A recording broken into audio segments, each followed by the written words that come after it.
오늘 제가 여러분에게 들려드릴 이야기는 단순한 배신 이야기가 아닙니다.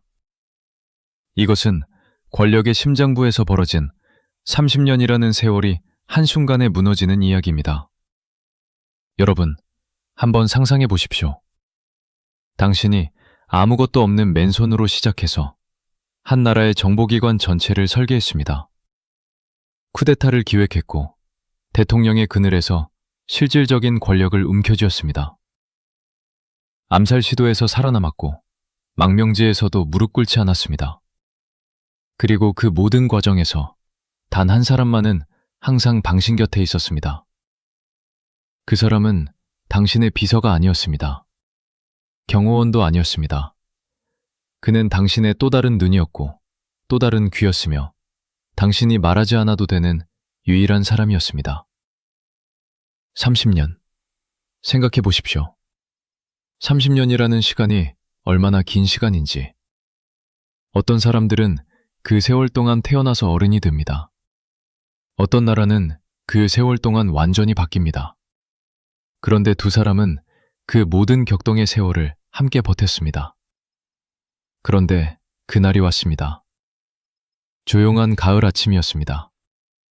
김종필의 책상 위에 하나의 보고서가 놓였습니다. 그는 그것을 읽었습니다. 천천히, 한 줄 한 줄. 다 읽고 나서 그는 그 서류를 반으로 접었습니다. 그리고 서랍 안에 넣었습니다. 그리고는 아무 말도 하지 않았습니다. 아무런 표정도 짓지 않았습니다. 그냥 다시 일을 시작했습니다. 그 자리에 있던 사람들은 나중에 이렇게 말했습니다. 그분이 그때 뭔가를 말씀하셨더라면, 화를 내셨더라면 차라리 더 나았을 것 같았다고. 그 침묵이 더 무서웠다고. 오늘 저는 그 침묵의 이유를 찾아드리려 합니다. 그리고 그 침묵 속에 담긴 한국 현대사의 가장 어두운 비밀 중 하나를 여러분과 함께 열어보려 합니다. 지금부터 제가 보여드릴 것들 절대 가볍게 보시면 안 됩니다. 이 이야기는 교과서에 나오지 않습니다. 공식 기록에도 절반만 나와 있습니다. 하지만 그 자리에 있었던 사람들이 남긴 증언들, 그리고 수십 년 만에 공개된 문서들이 오늘 처음으로 하나의 그림으로 완성됩니다. 끝까지 함께 해주십시오. 이 이야기의 마지막 장에서 여러분은 아마 이런 생각을 하게 될 것입니다. 진짜 무서운 것은 배신 그 자체가 아니라 배신당한 사람이 선택한 방식이라는 것을. 1926년 충청남도 부여 일제강점기의 한반도. 김종필은 이 땅에서 태어났습니다. 그가 태어난 세상은 나라가 없는 세상이었습니다. 학교에서는 일본어로 수업을 받았고 조선이라는 이름은 지도에서 지워진 지 오래였습니다. 어린 김종필이 어떤 생각을 하며 자랐는지 우리는 정확히 알 수 없습니다. 하지만 한 가지는 알 수 있습니다. 그는 아주 어린 시절부터 권력이 없는 자의 굴욕이 무엇인지를 뼛속 깊이 배웠다는 것입니다. 해방이 왔습니다. 1945년. 그러나 해방은 곧 혼란이었습니다. 남과 북이 갈렸고 6.25 전쟁이 터졌습니다. 젊은 김종필은 군인이 되었습니다. 그는 육군사관학교 8기로 졸업했고 박정희라는 선배 군인을 만났습니다. 이 만남이 모든 것의 시작이었습니다. 박정희와 김종필, 이 두 사람의 관계를 단순히 상관과 부하로 보면 안 됩니다. 김종필은 박정희의 조카 사위였습니다. 혈연과 정치가 얽힌 대한민국 현대사에서 가장 복잡한 인간관계 중 하나였습니다. 그리고 바로 이 관계 속에서 1961년의 그날이 준비되고 있었습니다. 1961년 5월 16일 새벽 3시 탱크가 한강다리를 건넜습니다. 군사 쿠데타. 역사는 이것을 5.16 군사정변이라고 부릅니다. 그리고 이 쿠데타의 실질적인 설계자 중 한 명이 바로 김종필이었습니다. 그는 당시 35살이었습니다. 35살의 나이에 한 나라의 정권을 뒤집는 작전을 기획한 것입니다. 쿠데타가 성공했습니다. 박정희가 권력을 잡았습니다. 그리고 김종필은 자신의 임무를 부여받았습니다. 새로운 권력에는 새로운 정보기관이 필요했습니다. 중앙정보부, KCIA. 김종필은 이것을 처음부터 설계하고 초대 부장으로 취임했습니다. 나이 36. 이 기관이 무엇을 했는지 여러분도 어느 정도는 알고 계실 겁니다. 정접을 감시하고 반대 세력을 제거하고 국내외 정보를 장악하는 기관이었습니다. 그러나 그것보다 더 중요한 사실이 있습니다. 이 기관은 김종필의 손으로 만들어졌기 때문에 그 안의 모든 구조와 모든 사람이 그의 뜻으로 배치되었다는 것입니다. 그리고 그 배치의 한가운데 그가 가장 신뢰하는 한 인물이 있었습니다. 우리는 지금 그 인물의 이름을 말할 준비가 아직 되어 있지 않습니다. 왜냐하면 그 이름을 말하기 전에 여러분이 반드시 이해해야 할 것이 있기 때문입니다. 그것은 바로 김종필이라는 인간이 어떤 방식으로 사람을 믿었는가 하는 것입니다. 김종필은 말수가 적은 사람이었습니다. 감정을 쉽게 드러내지 않았고 웃음도 아꼈습니다. 그러나 한 번 신뢰를 준 사람에게는 모든 것을 주었습니다. 그의 측근들은 이렇게 말했습니다. 각하는 의심이 많은 분이셨지만 한 번 믿으면 끝까지 믿으셨다고. 그 믿음이 강점이었고 동시에 약점이었습니다. 그리고 그 약점을 30년 후에 가장 가까운 사람이 이용하게 됩니다. 중앙정보부가 창설된 초기, 건물은 낡았고 예산은 부족했습니다. 하지만 김종필에게는 그런 것이 문제가 되지 않았습니다. 그는 사람을 모았습니다. 머리가 좋고 입이 무겁고 무엇보다 자신에게 절대적으로 충성할 수 있는 사람들을. 그는 면접을 보는 방식이 독특했다고 합니다. 서류나 성적표보다 상대방의 눈을 오래 들여다봤다고 합니다. 그리고 판단했습니다. 이 사람은 나를 배신할 것인가, 아닌가. 그가 한 젊은 요원을 처음 만난 것은 창설 초기의 혼란스러운 시기였습니다. 정확한 날짜는 기록에 남아있지 않습니다. 하지만 이후의 여러 지문들을 종합하면 이 만남은 1962년에서 1963년 사이에 이루어진 것으로 보입니다. 젊은 요원은 출신도 평범했고 집안도 특별하지 않았습니다. 그런데 그에게는 한 가지 특별한 능력이 있었습니다. 그는 사람의 마음을 읽었습니다. 정보기관에서 이것은 단순한 재능이 아닙니다. 이것은 생존 도구입니다. 상대가 무엇을 원하는지, 무엇을 두려워하는지, 어떤 말을 들으면 마음이 열리는지를 본능적으로 감지하는 능력. 김종필은 그 첫 만남에서 이것을 알아봤습니다. 그리고 이 젊은 요원을 자신의 직속 라인에 배치했습니다. 처음 몇 년은 단순한 임무였습니다. 문서 전달, 회의 기록, 외부 연락. 그러나 시간이 흐르면서 그의 임무는 점점 달라졌습니다. 김종필이 직접 말하기 어려운 것들을 전달하는 일, 공식 채널로는 움직일 수 없는 일들을 처리하는 일, 기록을 남겨서는 안 되는 협상의 자리에 배석하는 일. 그는 김종필의 목소리가 되었습니다. 그것도 가장 조용하고 가장 위험한 목소리. 1964년 한일 국교 정상화 협상. 이것은 당시 엄청난 국민적 반발을 일으킨 사건이었습니다. 굴욕적인 협상이라는 비판이 쏟아졌고 서울 거리는 시위대로 가득 찼습니다. 그 협상의 뒷방에서 공식 기록에 이름이 올라있지 않은 채로 이 요원은 움직이고 있었습니다. 어떤 메시지를 누구에게 전달했는지, 어떤 조건이 비공식적으로 오갔는지, 그것은 지금도 완전히 밝혀지지 않았습니다. 하지만 협상이 타결된 이후 그의 위상은 달라졌습니다. 김종필을 주변 사람들 사이에서 그는 더 이상 젊은 요원이 아니었습니다. 그는 핵심이었습니다. 1969년 박정희의 삼선 개헌. 권력이 영구화되는 과정에서 김종필은 미묘한 위치에 놓였습니다. 그는 박정희의 측근이었지만 동시에 독자적인 정치 세력을 구축하고 싶어 했습니다. 이 긴장 관계는 점점 커졌습니다. 그리고 1971년 김종필은 공화당 총재가 되지만 박정희와의 관계는 이미 복잡하게 얽혀 있었습니다. 권력의 중심에 있으면서도 그 중심에서 밀려날 수 있다는 불안을 항상 안고 있어야 했습니다. 이 시기에 그 측근은 더욱 중요해졌습니다. 김종필이 정치적으로 불안정할수록 그가 신뢰하는 정보와 채널이 필요했습니다. 그 채널의 핵심이 바로 이 인물이었습니다. 공식적으로는 중간 간부, 비공식적으로는 김종필의 두 번째 뇌. 유신 체제가 선포되고 박정희 정권이 절정에 달하던 시기, 김종필은 두 차례에 걸쳐 정치적 위기를 겪으면서 한때 외유라는 이름에 사실상 망명 생활을 해야 했습니다. 그때도 이 인물은 국내에 남아 있었습니다. 김종필의 눈과 귀가 되어 누가 움직이는지, 어떤 바람이 부는지, 언제 돌아오는 것이 안전한지를 알려주는 사람으로. 30년이라는 숫자는 이렇게 만들어졌습니다. 드라마 같은 충성의 서약이 있었던 게 아닙니다. 한 번 한 번 위기마다 함께했고 침묵해야 할 때 침묵했으며 움직여야 할 때 움직였습니다. 그렇게 쌓인 것이 30년이었습니다. 그리고 그 30년은 단 하나의 전화통화로 끝나게 됩니다. 1979년 10월 26일.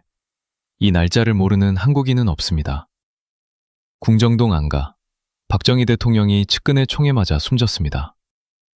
총을 쏜 사람은 다름 아닌 중앙정보부장 김재규였습니다. 대한민국 현대사에서 가장 충격적인 밤이었습니다. 그리고 그 밤, 김종필은 어디에 있었을까요? 그는 서울에 있었습니다. 그러나 그 자리에 없었습니다. 권력의 심장부에서 그는 또다시 아슬아슬한 경계선 위에 서 있었습니다. 박정희가 죽었다는 소식을 들었을 때 김종필이 처음 한 일이 무엇이었는지 공식 기록은 말하지 않습니다. 하지만 그의 측근 중 한 명이 수십 년 후 한 인터뷰에서 이렇게 말했습니다. 그분은 전화를 한 통 하셨습니다. 딱 한 통. 그리고 조용히 앉아 계셨습니다. 그 전화를 받은 사람이 누구였는지 여러분은 이미 짐작하고 계실 겁니다. 박정희 사후의 권력 공백은 순식간에 채워졌습니다. 전두환이 등장했습니다. 12월 12일 군사반란, 또 하나의 쿠데타. 김종필에게 이것은 단순한 정치적 변화가 아니었습니다. 그것은 위협이었습니다. 전두환 신군구 세력에게 김종필은 청산해야 할 구시대의 인물이었습니다. 1980년 김종필은 모든 공직에서 강제로 물러났습니다. 정치활동 금지, 재산 헌납 압력, 사실상의 정치적 사형 선고였습니다. 이 시기에 그 측근의 역할은 또 한 번 결정적이 됩니다. 김종필이 공식적으로 아무것도 할 수 없을 때 그는 할 수 있었습니다. 그는 새로운 권력과 구권력 사이의 어딘가에 조용히 그러나 확실하게 자리를 잡고 있었습니다. 공식적인 직함은 없었습니다. 하지만 그의 전화는 받아졌습니다. 그의 방문은 허용되었습니다. 그는 김종필의 이름을 빌리지 않고 그러나 김종필을 위해 움직였습니다. 당시를 아는 사람들은 이 시기를 이렇게 묘사합니다. 김 총재께서는 감옥에 있는 것이나 다름없었지만 그분은 자유로운 사람처럼 돌아다녔습니다. 이것이 어떻게 가능했는지, 그것이 오늘 이야기의 핵심 질문 중 하나입니다. 가능했던 이유는 하나입니다. 그는 이미 두 개의 줄을 잡고 있었습니다. 김종필이라는 줄, 그리고 새로운 권력이라는 또 다른 줄. 그가 언제부터 두 번째 줄을 잡기 시작했는지, 바로 이것이 이 사건의 가장 어두운 부분입니다. 1980년대를 통틀어 김종필은 공식적으로는 정치에서 물러난 인물이었습니다. 그러나 그는 물러나지 않았습니다. 물밑에서 조용히 그리고 집요하게 자신의 복귀를 준비했습니다. 1987년 민주화 항쟁이 터졌을 때, 전두환 정권이 흔들렸을 때 김종필은 다시 수면 위로 올라올 준비가 되어 있었습니다. 그리고 그 준비의 상당 부분은 그 측근이 유지해온 네트워크 덕분에 가능했습니다. 1987년 직선제 개헌, 노태우가 대통령이 되었습니다. 김종필은 신민주공화당을 창당하고 정계에 복귀했습니다. 그리고 그 측근도 다시 공식적인 자리로 돌아왔습니다. 30년 파트너십의 두 번째 챕터가 시작된 것처럼 보였습니다. 그러나 보이는 것이 전부가 아니었습니다. 1990년 3당 합당. 대한민국 정치사에서 가장 충격적인 합정연행 중 하나였습니다. 노태우의 민주정의당, 김영삼의 통일민주당, 그리고 김종필의 신민주공화당이 합쳐서 민주자율당이 되었습니다. 야권의 핵심이었던 김영삼이 갑자기 여권으로 들어온 것입니다. 국민들은 충격을 받았습니다. 정치권은 술렁였습니다. 그런데 이 합당 과정에서 뒷방에서 실질적인 조율을 담당한 사람들 중에 그 측근이 있었습니다. 공식 협상 테이블에는 앉지 않았습니다. 그러나 새 세력의 핵심 인물들과 각각 따로 만났습니다. 무엇을 이야기했는지는 기록되지 않았습니다. 하지만 합당이 타결된 이후 그가 김종필 측 인사들 사이에서 받는 대우가 달라졌습니다. 더 많은 정보가 그에게 집중되었습니다. 더 많은 요청이 그를 통해 전달되었습니다. 그는 이제 단순한 전달자가 아니었습니다. 그는 결정에 영향을 미치는 사람이었습니다. 이 시기에 주목해야 할 것이 있습니다. 권력 네트워크에서 정보는 돈과 같습니다. 정보를 많이 가진 사람은 부자입니다. 그리고 정보 중에서도 가장 값비싼 것은 상대방이 모르는 나의 정보가 아니라 내가 두 편 모두의 정보를 동시에 가지고 있는 상태입니다. 그 측근은 이것을 이해하고 있었습니다. 3당 합당 이후 정치 지형은 복잡하게 흘러갔습니다. 1992년 대선에서 김영삼이 대통령이 되었습니다. 김종필은 또다시 권력의 중심에서 한 발짝 밀려났습니다. 그러나 그는 포기하지 않았습니다. 자유민주연합, 즉 자민련을 창당했습니다. 충청도를 기반으로 한 독자적인 정치 세력. 그리고 1997년 대선을 향해 움직이기 시작했습니다. 1997년은 김종필 정치 인생의 가장 극적인 해였습니다. 그는 평생의 정치적 라이벌이었던 김대중과 손을 잡았습니다. BJP 연합, 대전협약, 내각제 개헌을 조건으로 김대중을 대통령으로 만들고 자신은 총리가 되는 거래였습니다. 정치권이 발칵 뒤집혔습니다. 어떻게 이런 합의가 가능했는가? 물밑에서 어떤 대화가 오갔는가? 그 대화의 상당 부분은 공식 채널이 아닌 비공식 라인을 통해 이루어졌습니다. 그리고 그 비공식 라인의 중심에 또다시 그 측근이 있었습니다. 그런데 여기서 중요한 질문이 생깁니다. 김대중 측과의 협상 과정에서 그 측근은 어느 쪽의 이익을 위해 움직이고 있었을까요? 김종필의 이익을 위해서였을까요? 아니면 그 협상을 통해 그 자신이 얻을 수 있는 무언가를 위해서였을까요? 나중에 밝혀진 자료들에 따르면 DJP-연합 협상이 진행되는 동안 김대중 측 핵심 인사 중 한 명과 그 측근 사이에 별도의 접촉이 있었습니다. 공식 협상과는 별개로 김종필에게 보고되지 않은 채로 무엇을 논의했는지, 어떤 조건이 오갔는지 그것은 아직도 완전히 공개되지 않았습니다. 하지만 한 가지는 확실합니다. 그 만남 이후 그 측근의 태도가 조금씩 달라지기 시작했다는 것을. 아주 미묘하게. 경험 많은 정치인이 아니라면 알아채기 어려운 방식으로. 그러나 30년을 함께 살아온 사람이라면 느낄 수 있는 변화. 김종필은 느꼈을까요? 만약 느꼈다면 왜 아무 말도 하지 않았을까요? 1998년 김대중 정부가 출범했습니다. IMF 외환 위기의 한복판에서 대한민국은 새로운 대통령을 맞이했습니다. 그리고 김종필은 국무총리가 되었습니다. DJP-연합의 약속이 이행된 것처럼 보였습니다. 화려한 복귀였습니다. 오랜 세월의 기다림 끝에 얻은 자리였습니다. 그러나 총리 자리는 김종필이 원했던 것의 절반이었습니다. 내각제 개헌, 즉 총리에게 실질적인 권한을 주는 헌법 개정은 이루어지지 않았습니다. 약속은 서서히 희석되었습니다. 김대중은 여전히 모든 권력을 대통령으로서 행사했습니다.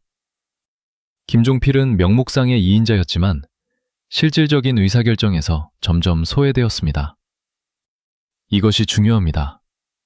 왜냐하면 권력에서 소외된 사람의 주변에는 두 가지 종류의 사람이 나타나기 때문입니다.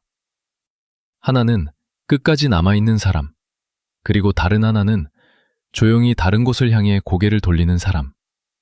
그 측근은 어느 쪽이었을까요?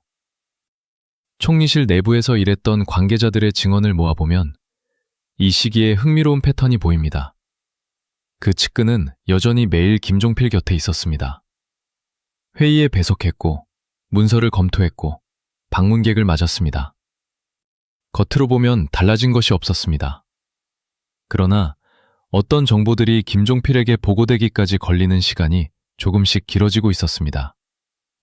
중요한 면담 요청 중 일부가 김종필의 귀에 닿기 전에 어딘가에서 한 번 더 걸러지고 있었습니다. 그리고 자민련 내부의 일부 인사들이 김종필이 아닌 그 측근에게 먼저 연락을 하는 경우가 늘어나고 있었습니다. 이것은 배신의 시작이 아니었습니다. 이것은 배신의 준비였습니다. 정보기관 출신 사람들은 이것을 이중 포지셔닝이라고 부릅니다. 한 손은 기존의 주인에게 충성하는 척하면서 다른 손은 새로운 주인에게 가치를 증명하는 행위. 이것이 성공하려면 두 가지 조건이 필요합니다. 기존 주인이 눈치채지 못할 것, 그리고 새로운 주인이 그 가치를 인정할 것. 두 조건이 모두 충족되었을 때 전환의 순간이 옵니다. 1999년과 2000년 사이 자민련은 흔들리기 시작했습니다. 공동정권에서 자민련의 입지는 점점 좁아졌고 내각제 개헌 약속은 사실상 파기되었습니다. 김종필은 공개적으로 불만을 표시했고 연립정권에 균열이 생기기 시작했습니다. 정치권의 모든 사람들이 느끼고 있었습니다. DJP-연합의 유효기간이 끝나가고 있다는 것을. 이 균열의 시기에 그 측근의 움직임이 달라졌습니다. 더 구체적으로는 그가 만나는 사람들이 달라졌습니다. 자민련 인사들과의 만남은 줄어들었고 여권 핵심 인사들과의 비공식 접촉은 늘어났습니다. 이것은 나중에 드러난 사실입니다. 당시에는 아무도 몰랐습니다. 아니, 정확히는 한 사람만 빼고 아무도 몰랐습니다.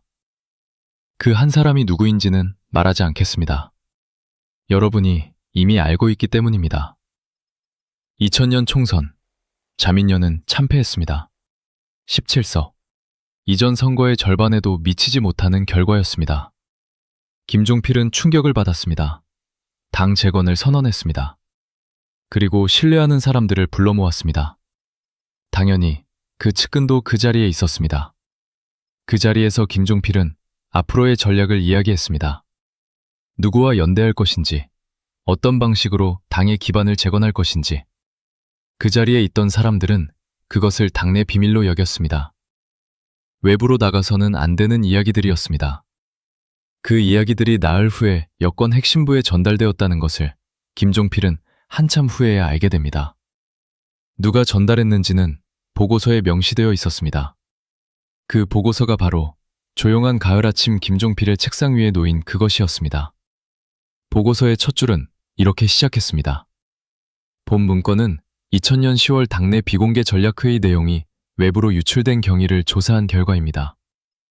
김종필의 비서실에서 일했던 한 인물은 수년 후 이렇게 증언했습니다. 총재께서 그 보고서를 받으신 날 저는 옆방에 있었습니다. 아무 소리도 들리지 않았습니다. 전화벨도 없었고 발소리도 없었습니다. 그냥 완전한 침묵이었습니다. 그게 더 무서웠습니다. 보고서는 두꺼웠습니다. 단순한 유출경위 보고가 아니었습니다. 조사 과정에서 파생된 또 다른 사실들이 담겨 있었습니다. 그리고 그 사실들은 단순한 정보 유출보다 훨씬 깊고 훨씬 오래된 이야기를 담고 있었습니다. 조사팀이 처음 반서를 잡은 것은 우연이었습니다. 2000년 총선 직후 자민련 내부에서 당 재건 전략을 논의하는 과정에서 이상한 일이 반복되었습니다. 비공개 회의에서 나온 이야기가 며칠 후 여권 언론에 흘러나왔습니다. 처음에는 우연으로 생각했습니다. 두 번째도 그렇게 넘어갔습니다. 그러나 세 번째 같은 일이 반복되었을 때 누군가가 조용히 조사를 시작했습니다. 디지털 시대가 아니었습니다. 문자 메시지를 추적하거나 이메일을 감시하는 방식이 아니었습니다. 조사는 사람을 통해 이루어졌습니다. 누가 누구를 만났는지, 어떤 차가 어디에 주차되었는지, 어떤 전화가 어떤 시간대에 걸려왔는지. 아날로그 방식의 그러나 치밀한 추적이었습니다. 그리고 추적의 끝에는 항상 같은 이름이 있었습니다. 조사팀은 처음에 이 결과를 믿지 않았습니다. 보고서를 쓴 실무자는 상관에게 이렇게 말했다고 합니다. 이분이 맞는지 다시 확인해야 할 것 같습니다. 너무 가까운 분이라서요. 상관은 이렇게 대답했습니다. 가까운 분이기 때문에 가능한 겁니다. 2번, 3번 교차 확인이 이루어졌습니다. 결과는 바뀌지 않았습니다. 오히려 확인을 거듭할수록 더 많은 것들이 나왔습니다. 첫 번째 충격. 유출은 2000년 총선 이후에 시작된 것이 아니었습니다. 조사팀이 거슬러 올라가 보니 최소한 1998년 총리실 시절부터 비슷한 패턴이 있었습니다. 2년 이상 김종필이 총리로 재직하던 그 시간 내내 그 측근은 두 방향으로 움직이고 있었습니다. 두 번째 충격. 유출된 정보의 내용이었습니다. 단순한 정치 전략이 아니었습니다. 자민련 내부 인사들에 대한 평가. 김종필이 신뢰하는 사람과 신뢰하지 않는 사람의 목록. 특정 사안에 대한 김종필의 진짜 입장, 즉 공식 석상에서 말하는 것과 다른 속내. 이런 것들이 포함되어 있었습니다. 이것은 단순한 정보 유출이 아니었습니다. 이것은 한 사람의 내면을 팔아넘긴 것이었습니다. 세 번째 충격. 그리고 이것이 가장 결정적이었습니다. 그 측근이 여권 측에 정보를 제공하면서 받은 대가의 성격이었습니다. 돈이 아니었습니다. 자리부 아니었습니다. 그가 받은 것은 보장이었습니다. 만약 자민련이 무너지고 김종필이 정치적으로 끝나더라도 그 자신은 살아남을 수 있다는 보장. 새로운 권력구조 안에서 자신의 위치를 확보하는 거래. 30년의 충성이 교환된 가격이 그것이었습니다. 돈도 아니고 권력도 아닌 단지 살아남겠다는 보장. 보고서를 작성한 조사팀의 책임자는 나중에 한 측근에게 이렇게 말했다고 합니다. 이런 보고서를 쓰는 것이 제 인생에서 가장 힘든 일이었습니다. 그분이 얼마나 오랫동안 총재 곁에 계셨는지 알기 때문에. 그 보고서가 김종필의 책상에 놓인 날 세상은 아무것도 몰랐습니다. 뉴스에는 다른 이야기들이 흘러나왔습니다. 국회는 평소처럼 돌아갔습니다. 사람들은 각자의 일상을 살고 있었습니다. 그리고 김종필은 아무 말도 하지 않았습니다. 여기서 잠깐 멈춰야 합니다.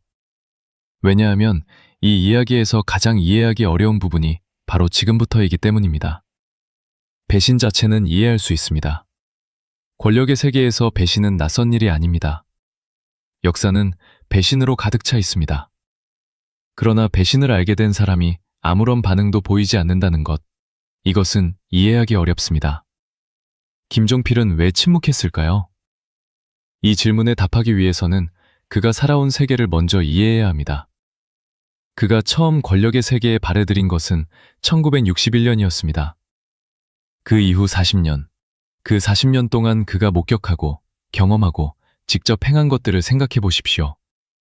쿠데타, 숙청, 망명, 복귀, 배신, 연대, 그리고 또 배신. 이 세계에서 살아남은 사람들은 공통점이 하나 있습니다.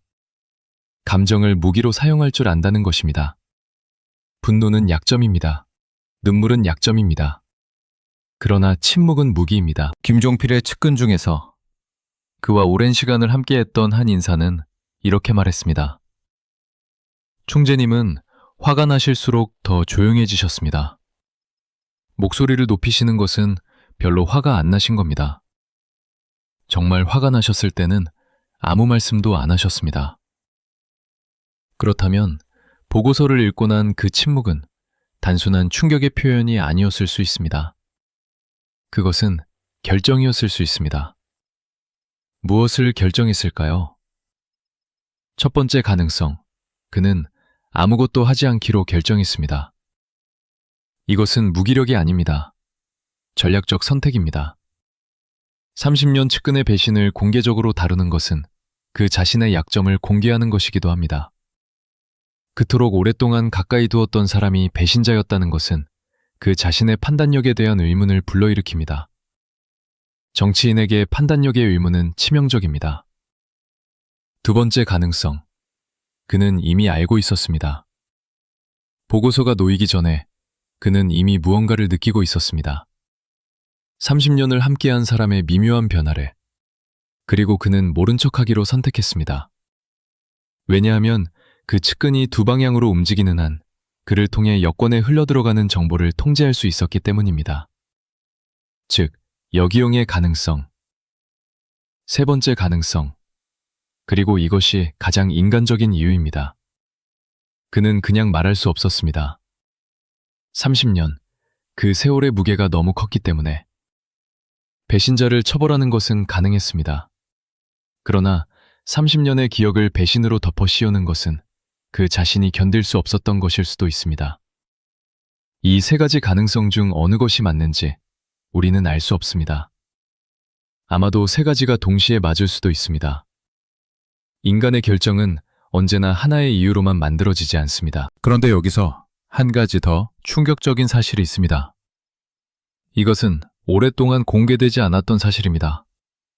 보고서가 김종필에게 전달된 이후 그 측근은 계속 출근했습니다.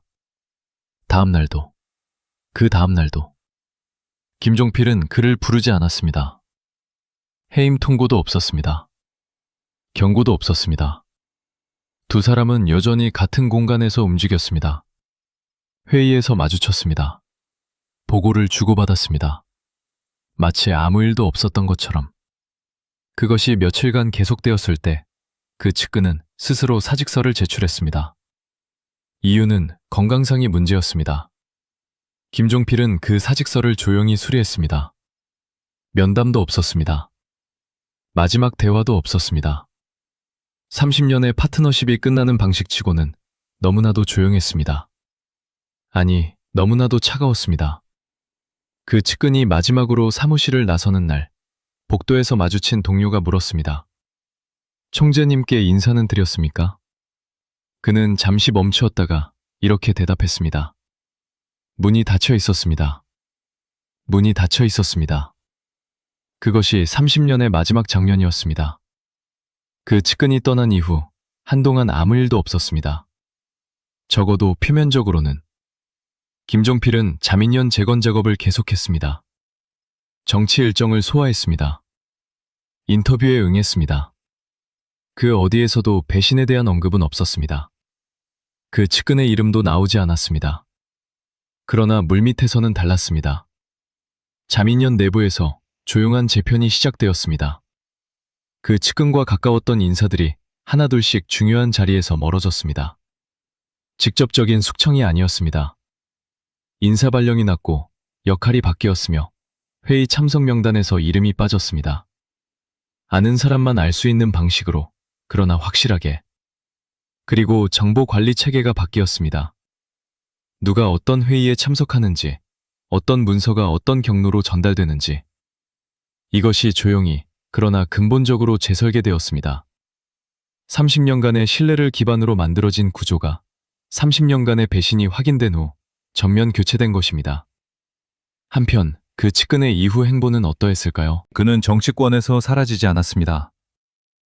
완전히 사라지기는 했지만 완전히 사라지지는 않았습니다. 이게 무슨 말인지 설명해 드리겠습니다. 그는 공식적인 자리에는 더 이상 나타나지 않았습니다. 자민련과의 연결은 끊어졌고 언론에 이름이 오르는 일도 없어졌습니다. 그러나 그가 여권 측과 어떤 관계를 유지했는지는 확인되지 않은 상태입니다. 그가 자신의 보험을 실제로 활용했는지 아니면 그 보험 자체가 애초에 실효성이 없었는지 그것도 알 수 없습니다. 다만 한 가지는 확인됩니다. 그는 처벌받지 않았습니다. 법적으로도, 공개적으로도. 김종필은 그를 고발하지 않았습니다. 폭로하지 않았습니다. 그의 이름을 단 한 번도 배신과 연결시키지 않았습니다. 왜였을까요? 2001년 자민련과 김대중 정부의 공식 결별이 선언되었습니다. DJP연합은 완전히 해체되었습니다. 김종필은 야당으로 돌아섰건고 내각제 개헌 약속 파기를 공개적으로 비판했습니다. 정치적 승부는 아직 끝나지 않았습니다. 2002년 대선, 김종필은 이회창 한나라당 후보를 지지했습니다. 그러나 이회창은 노무현에게 패배했습니다. 자민련은 이 선거에서 사실상 소멸 단계에 접어들었습니다. 의석은 줄었고 당의 존재감은 희미해졌습니다. 그리고 2004년 김종필은 정계 은퇴를 선언했습니다. 43년의 정치 인생에 마침표를 찍었습니다. 그 긴 여정의 마지막 무대에서 그 측근의 이름은 단 한 번도 언급되지 않았습니다. 정계 은퇴 기자회견에서 한 기자가 물었습니다. 정치 인생에서 가장 후회되는 것이 무엇이냐고.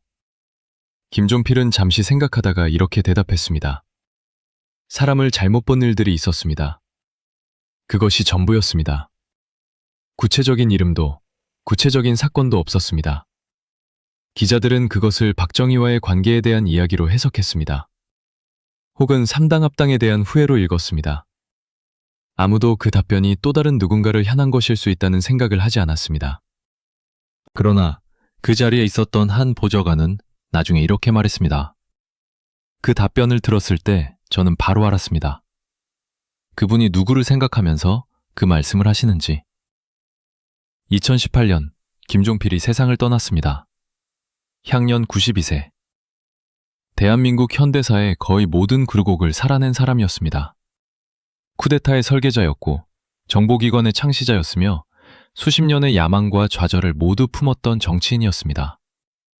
그의 부고 기사들은 그의 공적과 과오를 다루었습니다. KCIA의 그늘, 유신체제와의 연루, 그리고 화려한 정치적 기동들.